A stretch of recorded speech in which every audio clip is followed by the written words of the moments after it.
Miris banget ya kita hidup di Indonesia. Kita sebagai rakyat cari kerja aja susah, padahal kita ini mau kerja. Jadi kalau sepenglihatan saya ya, di Malaysia itu manpowernya itu mereka merekrut orang itu tidak sepertinya ya, tidak melihat physically, warna kulit. Pernah nggak sih kamu bertanya-tanya, seperti apa rasanya hidup di Malaysia dibandingkan di Indonesia?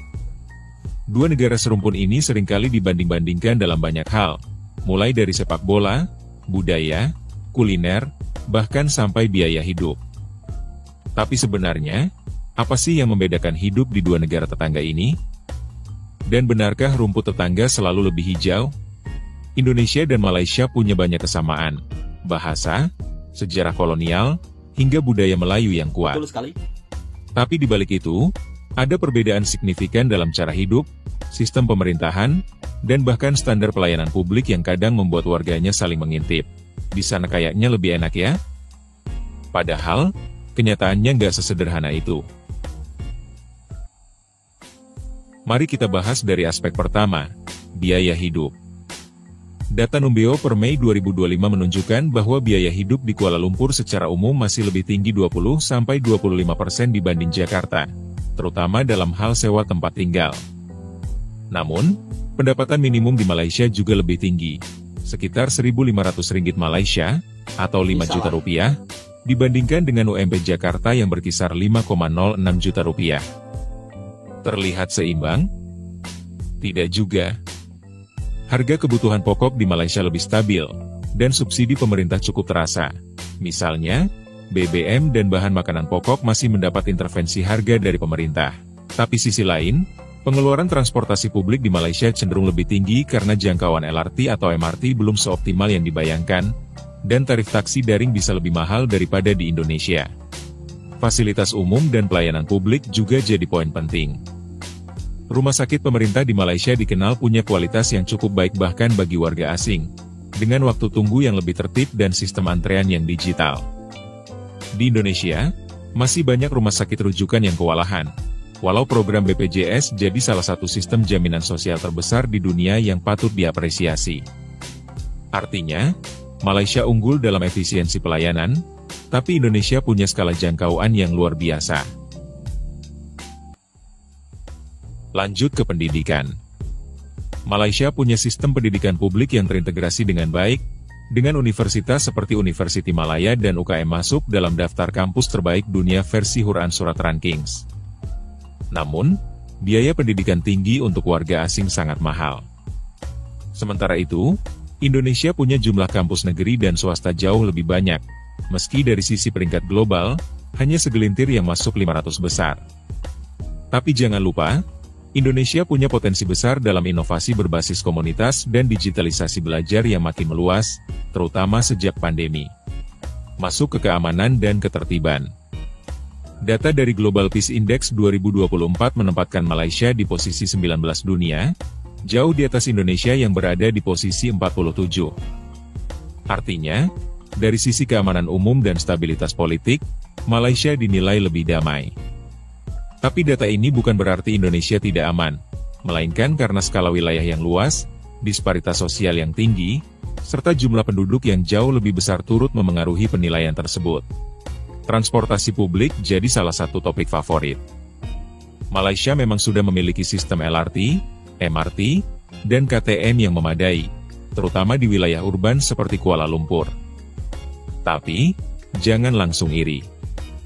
Di Indonesia, walaupun baru belakangan ini Jakarta memiliki MRT dan LRT, antusiasme publik luar biasa, dan proyek serupa sudah merambah kota lain. Perbedaan utamanya, Malaysia membangun lebih awal, sedangkan Indonesia baru mulai mengejar.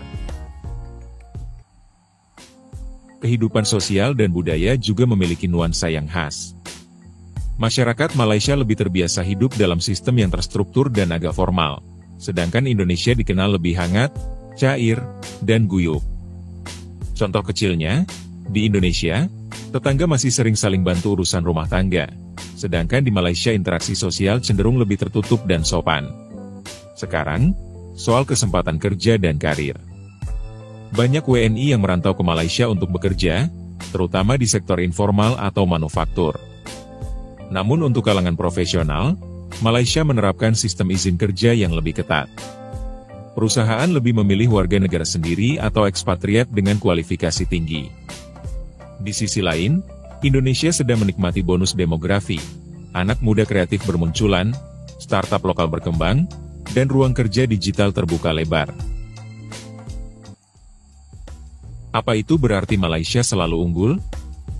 Tidak juga. Malaysia punya sistem yang lebih rapi, tapi Indonesia unggul dalam kreativitas dan daya juang masyarakatnya. Banyak hal yang tidak bisa dihitung dengan angka, seperti semangat gotong royong, fleksibilitas budaya kerja, dan ruang bagi ide-ide baru yang tumbuh cepat di Indonesia. Lalu, mengapa masyarakat sering memperbandingkan dua negara ini? Sebab dari dulu, Indonesia dan Malaysia punya hubungan kompleks, saudara dekat yang sering berbeda pendapat, dari soal rendang hingga batik. Tapi di balik persaingan itu, selalu ada rasa ingin tahu dan saling belajar. Kesimpulannya, bukan soal siapa lebih unggul. Tapi bagaimana kita bisa melihat perbedaan ini sebagai pelajaran, apa yang bisa diperbaiki, dan apa yang bisa kita banggakan dari negara sendiri. Oke, saya akan memberikan komentar. Ada beberapa pernyataan yang tidak sesuai dengan informasi yang disebarkan. Di antara salah satunya, gaji di Malaysia bukan 1.500, melainkan 1.700. Ini untuk upah kilang, untuk upah kerja seperti di restoran, untuk upah ya kerja-kerja itulah sahabat semua, kerja biasa-biasa sajalah. Tetapi kalau untuk yang kerja profesional itu lain cerita, gajinya lebih tinggi. Bahkan kalau teman-teman saya yang bekerja di sini, mereka rata-rata itu lebih mendapatkan gaji di atas 1.700 ya. Kalau untuk orang yang sudah berumah tangga, biasanya gajinya lebih dari 1.700 ringgit. Kalau untuk anak-anak muda yang baru-baru kerja, rata-rata memang gajinya 1.700 ringgit. Kemudian di sini saya juga ingin memberikan komentar juga. Mencari pekerjaan di Malaysia itu sebenarnya lapangan pekerjaannya lebih mudah dibandingkan dengan di Indonesia. Yang dimana katanya sih Indonesia punya bonus demografi, anak mudanya lebih banyak. Tapi secara fakta, banyak anak-anak muda di Indonesia yang menjadi pengangguran. Ada beberapa lagi pernyataan yang masih salah. Sistem transportasi di Malaysia tidak terukur. Ini jelas-jelas pernyataan salah. Sistem transportasi di Malaysia itu jelas-jelas lebih terukur, biayanya juga sangat murah. Dan para pelancong pun juga begitu sangat kagum dengan sistem publik transportasi di Malaysia. Ini ada yang salah ya. Jadi pada intinya, setiap negara sih ada keunggulan masing-masing. Tapi dari sisi kemajuan negara tetangga kita juga perlu akui ya kan, tanpa rasa gengsi, mungkin juga kita bisa perlu mencontohinya. Kalau di negara kita yang dimana mencari pekerjaan saja itu harus melalui proses beberapa seleksi. Tinggi minimal, penampilan minimal, bisa minimal. Kalau di Malaysia biasanya kalau orang mencari pekerja cukup ditempelkan informasi di tempat umum dan gajinya juga sudah diperlihatkan. Sudah berbeda jauh kan dengan di Indonesia. Kemudian bab soal harga-harga pangan. Sebenarnya harga pangan antara Indonesia dan Malaysia ini kurang lebih sama loh. Kurang lebih sama, padahal gajinya lebih tinggi di Malaysia. Nah, ada sedikit perbedaan juga ya kehidupan di Malaysia antara orang Indonesia dan Malaysia lah. Rata-rata orang Malaysia biasanya saat petang-petang itu mereka lebih suka makan di kedai ya, kebanyakan daripada masak sendiri. Kalau di tempat kita kan lebih baik masak sendiri ya kan. Ada sih makan di warung-warung, tapi kalau di desa itu nggak seberapa lah. Tapi kalau di Malaysia rata-rata mereka lebih suka makan di kedai. Dan biasanya sekeluarga di Malaysia rata-rata ya itu banyak yang kerja. Itu yang saya tahu. Dan ada juga yang membahas tentang perbedaan cari kerja di Malaysia dengan di Indonesia. Inilah faktanya. Negara tetangga kita, kalau kita mencontohi dari segi hal positif, memang banyak sekali sisi positifnya yang perlu kita contohi. Bahkan dari sistem pelancongannya, pariwisatanya, negara tetangga kita ini selalu menjuarai. Maka tak heran kalau Malaysia menjadi salah satu destinasi pusat pelancongan di Asia Tenggara yang begitu sangat populer. Di antara salah satunya, para pelancong ketika datang ke Malaysia, mereka happy, enjoy, senang. Ya meskipun kalau kita bisa melihat ya kan di media-media sosial, hanya jalan-jalan di kota, hanya menikmati makanannya, tapi mereka merasa happy, enjoy. Dari sisi industri, wisata kesehatannya, Malaysia juga begitu sangat terkenal dengan rumah sakitnya yang begitu sangat maju, canggih, luar biasa. Maka dari itu, banyak orang Indonesia yang memilih berobat di Malaysia dan sambil liburan. Oke, inilah perbedaannya. Cari kerja di Malaysia itu lebih mudah dan syaratnya nggak ribet. Tapi kalau di Indonesia, syaratnya itu ribet. Assalamualaikum. Kali ini kita mau Waalaikumsalam, Kak. berbincang-bincang tentang job pekerjaan yang ada di Indonesia dan di Malaysia. Sekali lagi ya, ini bukan mau compare. Memang sih ini compare, tapi maksudnya compare ini tidak bertujuan untuk menjelekkan suatu negara, tidak menjelekkan Indonesia atau Malaysia. Walaupun saya orang Indonesia, bukan Betul, berarti saya bicara gini terus Indonesia nggak bagus 100%, itu enggak ya. Tapi maksudnya tujuannya kita ambil yang bagusnya ya, kita contoh, kita tiru, dan kita nggak usah ambil yang tidak bagusnya. Jadi kalau sepenglihatan saya ya, di Malaysia itu manpowernya itu mereka merekrut orang itu tidak sepertinya ya, tidak melihat physically, warna kulit, tapi melihat dari kemampuannya, dari brandnya.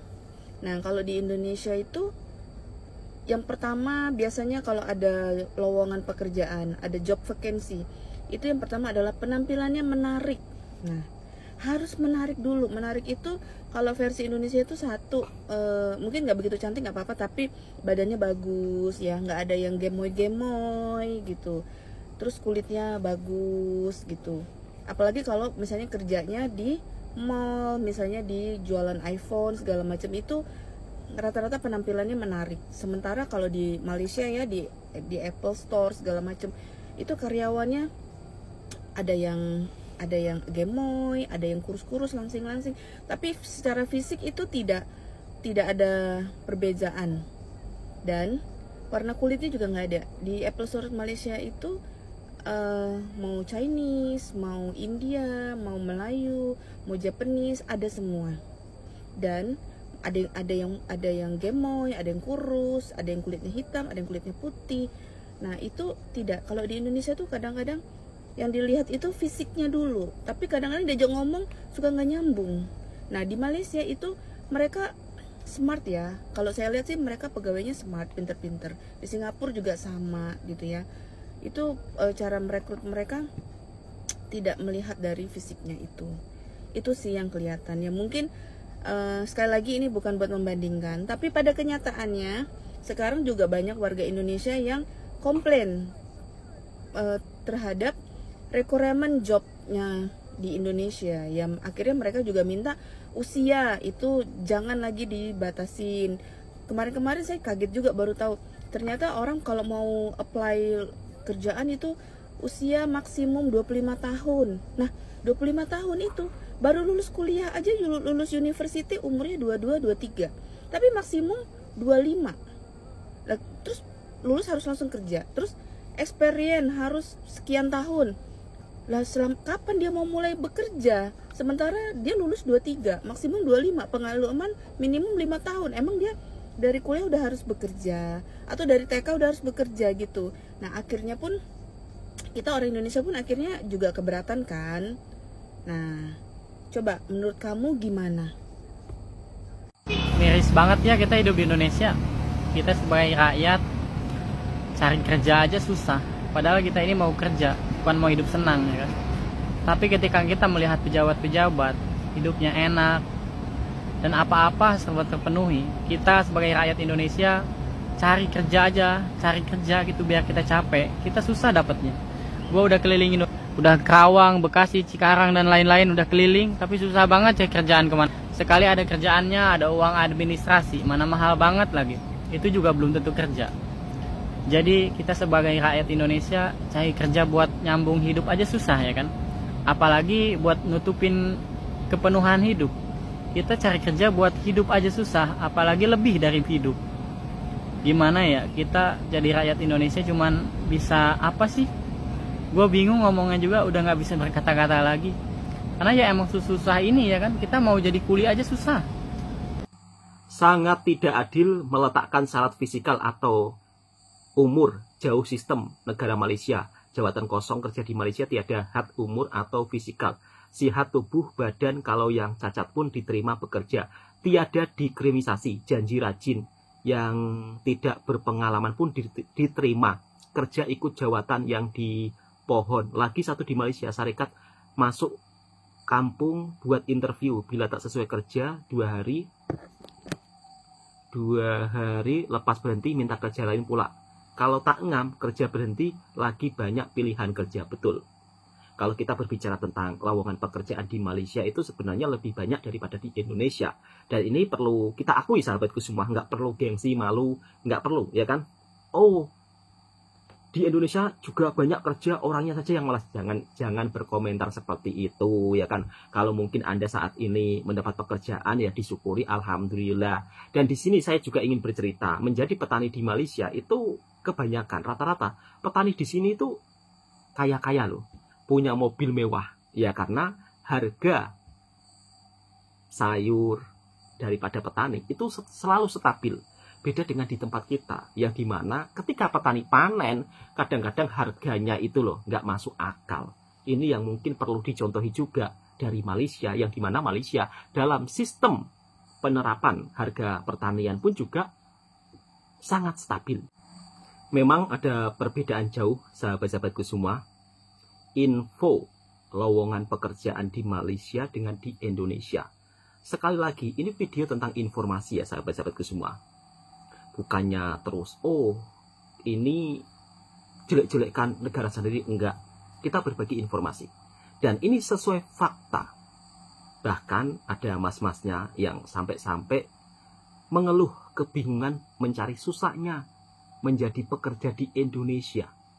Sudah kesana kesini, nggak ada yang menerima. Lebih-lebih, baru melamar saja disuruh bayar. Ya Allah ya Robbi. Dan bayarnya itu mahal. Belum tentu keterima. Ini sangat miris ya. Fakta yang sering terjadi di negara kita. Ya mudah-mudahan Indonesia dari segala hal kekurangannya semoga bisa bangkit dan berbenah. Lalu, benarkah transportasi di Malaysia itu harganya mahal ya kan? Suasana di Malaysia itu ini itulah. Dan inilah pengalaman orang Indonesia ketika melancong ke Malaysia. Langsung kita simak. Nah, teman-teman, selamat pagi dan saya akhirnya tiba di Kuala Lumpur. Lebih tepatnya saya istirahat di daerah Bukit Bintang. Dan gedung yang di belakang saya ini merupakan tempat saya istirahat, namanya The Robertson di lantai 36 Gedung Selatan. Dan yang paling cakep dari gedung tempat saya istirahat, itu ada view ya, yang sangat cakep luar biasa, yaitu mengarah ke arah gedung tertinggi nomor 2 di dunia, yang bernama Menara Merdeka atau Menara KL 118 yang ada di Kuala Lumpur. Dan tingginya lebih kurang 679 meter dan cakep banget luar biasa. Ya. teman-teman, kalau mau main ke Kuala Lumpur, saran saya sih emang harus ambil penginapan di daerah Bukit Bintang ya. Karena view-nya itu cakep banget, luar biasa. Dan ini menakjubkan. Menakjubkan kata masnya. Kuala Lumpur, Malaysia. Dengan pemandangan kota-kota yang sangat indah. Dari Singapura, kita menghabiskan waktu 3 jam melalui jalur darat ke Johor, Malaysia. Dan dari Johor ke Kuala Lumpur, kita menghabiskan waktu 4-5 jam. Perjalanan yang panjang, tapi nggak apa-apa. Namanya juga traveling. Malaysia, negara yang dipimpin oleh kerajaan yang disebut dengan Sultan, dengan jumlah penduduk lebih kurang 34 juta, penduduk asli Melayu dan India Malaysia, sama Tionghoa, mayoritas agama Islam dan agama lainnya. Kepada orang Melayu asli dipanggil Pakcik, tapi kepada orang Tionghoa dan orang India Malaysia dipanggilnya Uncle. Aku baru tahu. Tentunya sekarang kita lagi di Petronas Twin Tower. Dan orang Malaysia sendiri bilangnya KLCC, Kuala Lumpur City Center. Oh ya, di pusat kota ini tempat merokok juga udah jarang loh guys. Jadi bener-bener dijaga. Ya udah cari tempat kopi deh. Kita ngopi persis di seberangnya Twin Tower. Ngopi di Twin Tower, di pusat kota Kuala Lumpur. Pernah ngopi di sini nggak? Oke, tempatnya. Semoga kalian bisa di sini juga ya. Keren mas. Bro. Halo juga. 31 Agustus merupakan hari kemerdekaan Malaysia. Oh ya, cuacanya lagi agak dingin. Konten dulu deh. Berjalan di sekitar KLCC, kita menemukan tempat jajanan gitu deh, yang khas India, khas Malaysia, dan oleh-oleh gitu. Ya, Hanifah adalah salah satu yang terkenal dan yang termurah juga. Yuk, belanja dulu. Kita lanjut di tempat ikonik selanjutnya, River of Life. Ini katanya ada masjid yang ada asapnya gitu deh ya. Kalau malam-malam, katanya asapnya jadi bagus banget sama pencahayaannya. Tapi sayangnya kita kesini siang hari. Abadikan momen dulu. Dan gak terasa, kita mau makan siang nih makanannya. Biar happy lagi dan bisa lanjut lagi. Yeay, yuk lanjut. Kita sudah sampai ya guys. Di kawasan Rainforest Musang King yang ikonik di Malaysia saat ini. Katanya dagingnya tebal dan giginya kecil. Guys, ini durian dari Musang King yang familiar di Malaysia. Terima kasih Triplah saatnya menikmati durian Musang King. Bismillahirrahmanirrahim, kita cobain ya. Bismillahirrahmanirrahim. Durian Musang King ini adalah ikonik banget buat mereka. Kalau kalian belum nyobain Musang King ini ketika Malaysia, berarti kalian belum pernah ke Malaysia. Jadi nggak afdol kalau nggak nyobain Musang King ini guys. Tebal banget dagingnya. Alhamdulillah dikasih kesempatan sama Allah untuk menikmati durian Musang King. Malamnya muter-muter nggak sempat di videoin. Yaudah deh, istirahat aja. Sedikit room tour hotelnya ya. Cewek banget. Ya gitu deh. Udah nggak ngerti lagi nih tampilannya gimana. Dibuat kagum dengan suasana yang ada di Malaysia, mas-masnya daripada Indonesia ketika melancong ke Malaysia. Ya, memang. Kalau di Malaysia, suasananya itu memang begitu sangat tertata rapi ya. Dan tidak boleh merokok sembarangan. Jadi kalau mungkin sahabat-sahabatku belum pernah ke Malaysia, tiba-tiba melancong ke Malaysia, jangan sampai pernah merokok sembarangan. Karena merokok sembarangan di tempat bisa kena saman atau kena denda. Minimal itu ya, cari tempat sampah putung rokok. Biasanya ada khusus ya, dibuatkan. Jadi ada tempat sampah putung khusus rokok. Nanti di situ zona area merokok. Beda dengan di tempat kita ya. Kalau di tempat kita kan merokok itu kan istilahnya biasa saja di mana saja. Tapi kalau di Malaysia di kedai makan juga tidak boleh merokok. Kemudian dari sisi transportasi perlu kita akui juga ya, sisi transportasi di Malaysia atau publik transportasi di Malaysia itu terhubung loh dari satu tempat wisata lain ke tempat wisata lainnya. Jadi pelancong kalau misal kata berwisata di Malaysia, publik transportasinya tak perlu diragukan lagi. Oke, cukup sekian. Mudah-mudahan video ini juga bisa memberikan informasi dan juga hiburan buat sahabatku semua. Jika suka dengan video reaksinya Bang Toha Channel, silahkan tekan tombol merahnya, subscribe, like, komen, dan bagikan ke sahabat Anda semuanya. Assalamualaikum warahmatullahi wabarakatuh.